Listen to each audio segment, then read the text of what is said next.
amžiui tai yra toks gal sunkiausias testas, tada reikia įkvėpti, kada sunku. Tai va, čia savį išmėgino, taip pat išbandėm save kovose.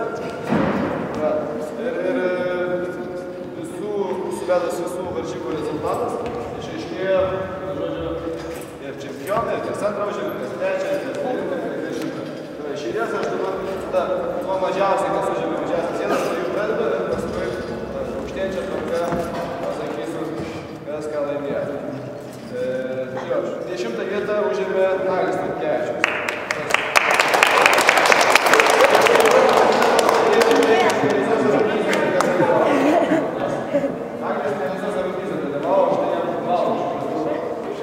Čia taip pat atsispindėjo ir treniruočių lankomumas. Jeigu žmogaus nėra treniruotės, tai jisai nedalyvauja varžybose ir automatiškai mažiau varžybos susirenka.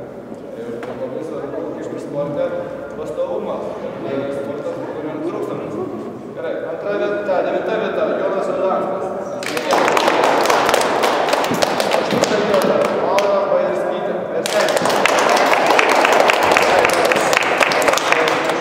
Mažiausiai mergaitė, dalyvauja varžybose su visais berniukais šaunuoja.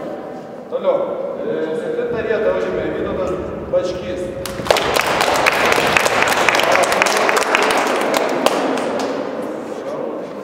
6 vieta, Aleksandras Dužinas.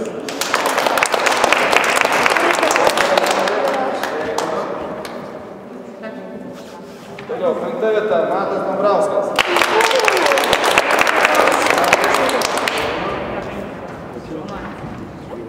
Toliau, 4 vieta, Aivaras Šarakauskas.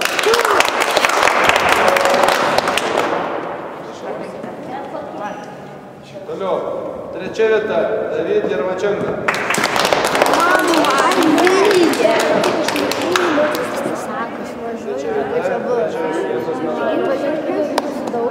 Antra vieta, Lukas Arlauskas.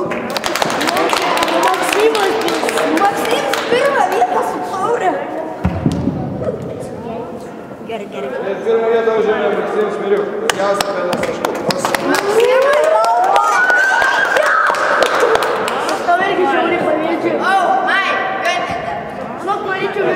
Norėčiau tavo vietoj būti. Aš ir norėčiau tavo vietoj. Aš norėčiau. Gerai. Ir vyresnio amžiaus grupė irgi taip pat išvardinsiu, kas ką laimėjo. 7 vieta, Povilas Zajačkas.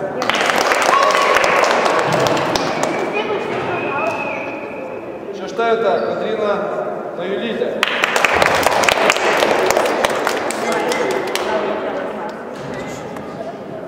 5 vieta, Filipas Luc. 4 vieta, Rokas Žygimantas Balionis.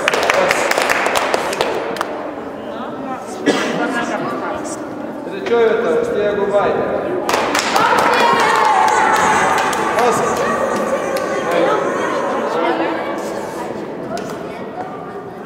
2 vieta, Goda Kulnytė.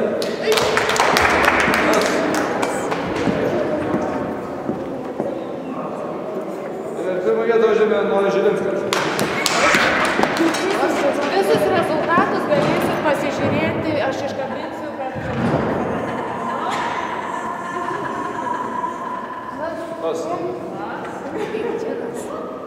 Eina iškart pakabinsi rezultatus. Atsiminkit, rezultatai nebūna kaip už dangaus. Tai yra kasdienio treniruočių atvirklaus darbo kasdienio rezultatas. Atsiminkit, norint užkopti aukščiausios vietos, jie ne taip su rezultatai atsirado.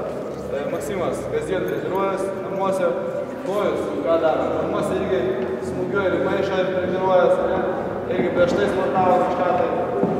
Tai va, bet jūs esate atsiminkit vaikai, jauni, kiek įdėsi darbą, tokius rezultatus gyvenime pasieks.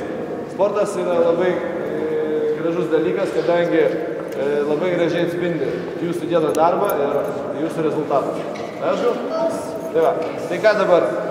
Ketvirtadienį darom paskutinę šių metų treniruotę, tai irgi pažaisim, smagiai praleisim laiką ir paskui savaitėlę pailsėsim.